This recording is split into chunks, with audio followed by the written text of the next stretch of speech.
সকাল সকাল ঘুম থেকে উঠে আগে নিজে ফ্রেশ হয়ে নিয়েছিলাম, তারপর বসেছিলাম একটু পড়াতে।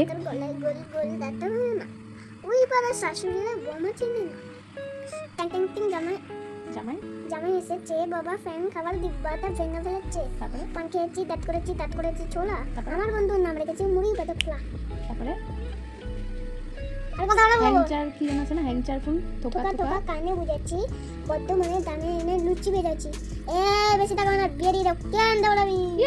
ওর গান তোমাদের কেমন লাগলো আমাদেরকে প্লিজ তোমরা কমেন্টে জানিও। এরপর আমরা তিনজনে মিলে উড়োজাহাজে করে চলে গিয়েছিলাম একটু মন্দিরে পুজো দিতে। পুজো দেওয়া কমপ্লিট করে চলে এসেছিলাম একটি মিষ্টির দোকানে মিষ্টিটা খুব ভালো খেতে এবং কচুরিটা তো অলওয়েজ ভালো খেতে। খাওয়া দাওয়া শেষ করে বাড়ি থেকে যেতে যেতে দেখলাম মোটামুটি সব জায়গাতেই প্যান্ডেলের কাজ শুরু হয়ে গেছে। কেউ যদি গেস করতে পারো এটা কিসের প্যান্ডেল অবশ্যই আমাকে কমেন্ট বক্সে জানিও। এরপর বাড়িতে আসা মাত্র শুরু হয়ে গেছিল ওর দুষ্টুমি, ভীষণ পরিমাণে দুষ্টুমি করে, সারাদিন অত্যন্ত পরিমাণে জ্বালায়।